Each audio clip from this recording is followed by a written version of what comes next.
Well, hello everyone and welcome back to another video, the F1 22 Driver Career Mode with Williams, episode number 5 today for the Miami Grand Prix. If you missed the previous episode at Imola, uploaded on Friday, I recommend go and check that out, and of course subscribe if you're new to the channel.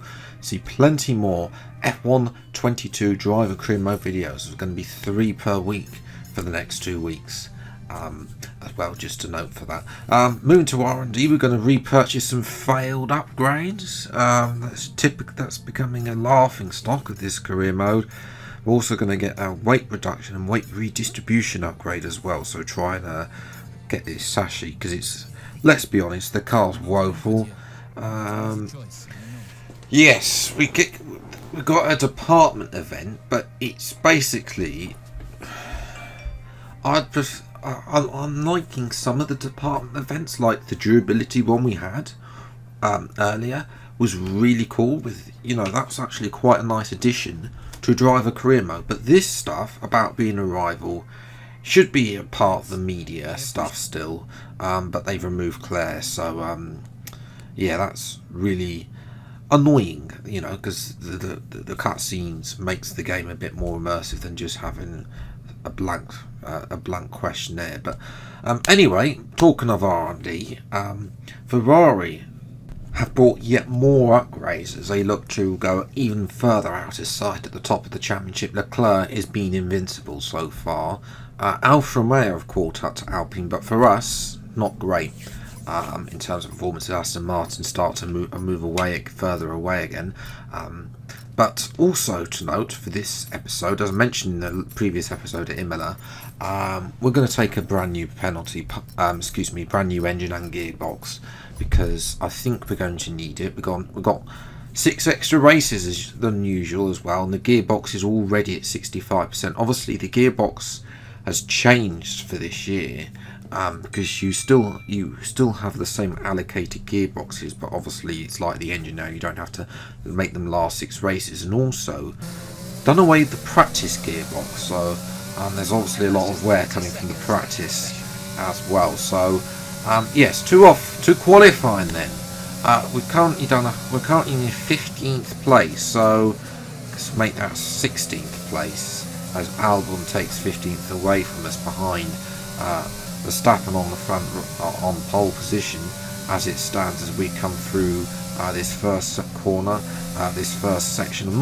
It's not a track that suits my driving style, I must say. We have improved here. I don't particularly like this corner. You just go wide and then just wait for 1,000 years before the apex appears.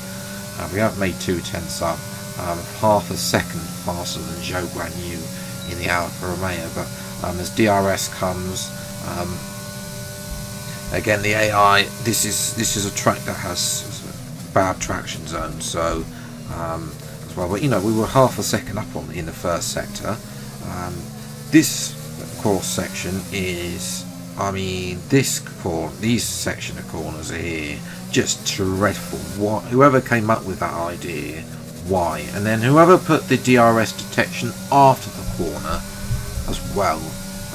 That needs to be changed, but in real life. But back to the game, with just over 3/10 up, we've been dropped to last place, so that's usual. That means if we do improve enough, Albon could drop to last place. His focus has dropped, to be fair, so that's unfortunate for Albon. 5.5 tenths up almost, and where will that place us? 16th. Doesn't matter anyway, because we'll be starting last, but you know, there is a little bit of pace there for me as well. Leclerc on pole again, so can anyone else win a Grand Prix than Charles Leclerc? Because he has won 4 so far, not too far away from Albon, but you know, there was signs there that there is a promising performance. So we'll see what we can do from obviously last place on the grid. It's time for the race of today's Miami Grand Prix. We are here in the coastal shores of Florida for the Miami Grand Prix, which has become the 11th Formula One track held in the United States. The grandstands are packed for what we hope is going to be another fantastic race. Sitting at the southeastern coast of Florida, the Miami International Autodrome has 19 corners and 3.36 miles of racing. It's a circuit designed to encourage close racing while meeting the highest safety standards. Either way, I am sure it's one which will please the fans.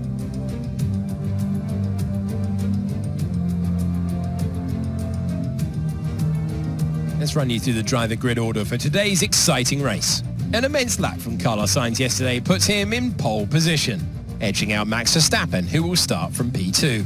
Moving on to the rest of the grid, we have Hamilton, Russell, Fernando Alonso and Ocon, Norris, Magnussen, Gasly and Charles Leclerc. They'll be starting further back after an earlier grid penalty.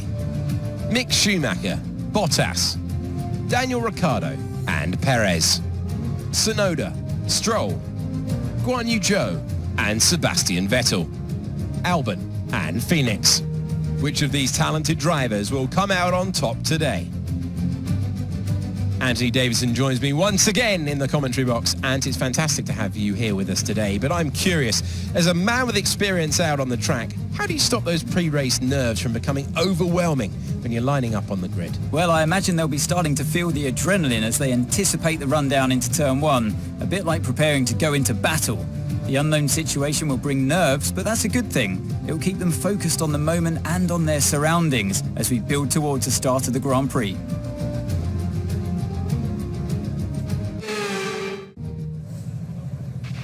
After the points finished last race, let's aim to keep that momentum going. We're in last, Mark. I don't think so, but we'll see. You know, we'll have to wait and see. Race strategy is a one stop. We're going to do the alternate one because it's only a fraction slower, apparently, called to the Delta time.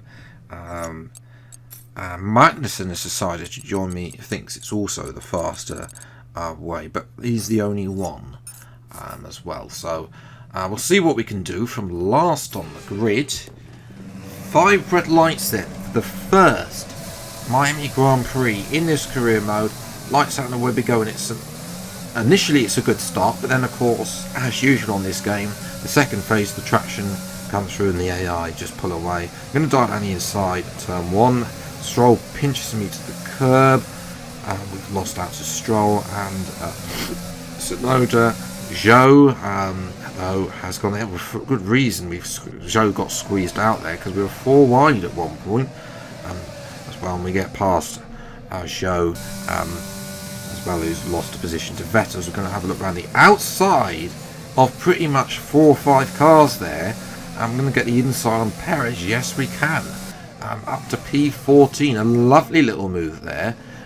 Catching the A by surprise because they were so slow breaking into that left-hander, and then it just gives me the racing line into the right-hander and able to force Perez out there as well. But Perez, of course, is in a Red Bull, the car we were on the road to in this series, so he's going to dart down the inside. We're going to try to go around the outside of Bottas, but Bottas squeezes me off, and Perez makes the double overtake. So yes, Perez then squeezes out. Bottas will try to go get past Bottas, but Bottas out-tractions me at turn 1. We're just and a bit of understeer sticks in, and we're unable to get past. As Charles Leclerc spits a slow progress with him, he's stuck behind. I think that is Kevin Magnussen, the only other man on the medium tyres in this opening stint, but he will of course look to get past, and he does get past Magnussen. Next up for him is Pierre Gasly, but it is slow progress if he wants to maintain that 100% winning races. Or saying that, down the inside for Leclerc. It's a lovely little move there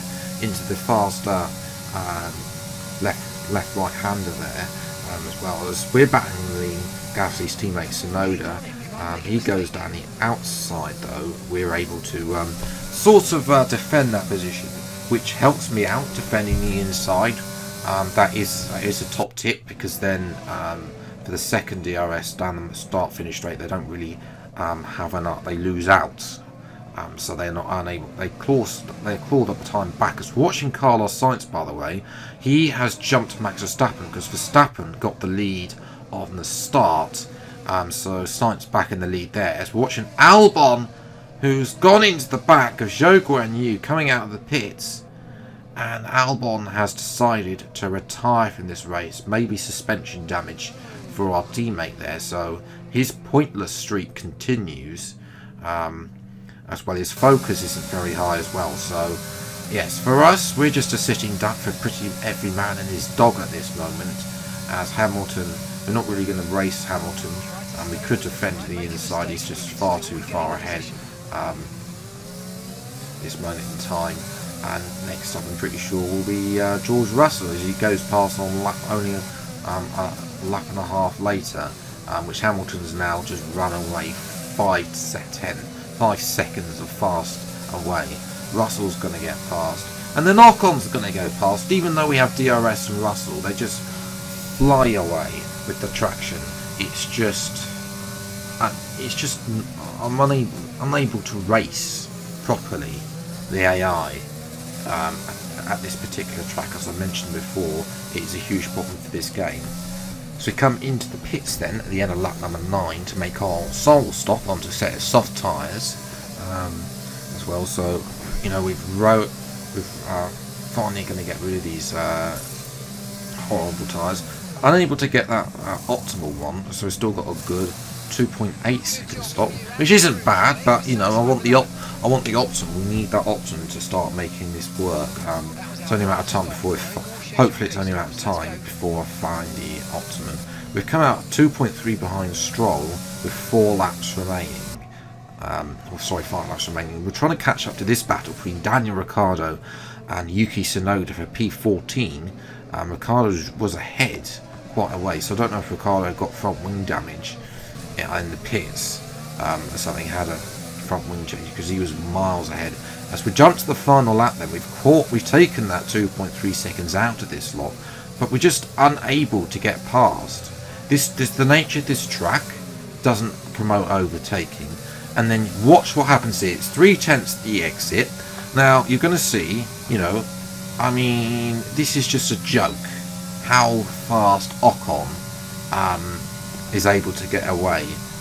That is what, 7/10 of a second by the time we go brake. We gained some time in the hairpin because we're better than the AI, this particular AI, because I've lowered it. But up to the line, it's really frustrating that I'm unable to race the AI at certain circuits because the traction is just OP, like it is at Miami. So bearing this in mind for Season 2, I don't think this will be an issue that gets fixed on this game, to be honest, because they didn't fix the fast corners OP on F1 2021. So my hopes for them fixing the traction for F1 22, it's not going to happen really. So it's a dismal day for the team. Leclerc did well to eventually recover to P5, but it doesn't matter for him because he's far out in front. Sainz gets his first win in Formula 1 at Miami as well. So in terms of the standings then, we're down in P12. Sainz has closed the gap on Leclerc to 34 points, Verstappen 48 points. Hamilton moves up to 4th place and now 59 points. But we've lost 7th place to AlphaTauri. Pretty much that 7th place is what we're going to be fighting for with McLaren as well. Aston Martin yet to score any points as well. So disappointing. We'll try and recover at Spain, although it's not been a good track for me. And you know, this might be it might be a whole week of episodes at Miami, Spain and Monaco where it's not good. They're not technically good tracks for me, but you know, Spain technically has had changes there, so you know, there is a chance that these changes could have changed the track in our favour as well. Monaco will just be dreadful because it always is, and then you know, we'll be on, hopefully then after that, Baku, Canada should be good tracks as well. So you know, there's chances of storing points. You just need to have the chance to not have, you know, like we saw today on that back straight with the AI pulling 7/10 of a second every lap, and that was only comparison with Stroll, by the way, on that final lap. And then also we need to get upgrades on as many possible as soon as possible to move up the grid. So yes, on that disappointing note, it's time to end. If you have enjoyed, leave a like, subscribe to channel news, see plenty more F1 22 Drive for Career videos as when they come out. Until the next video then, I'll see you next time. Take care, enjoy your day, and goodbye.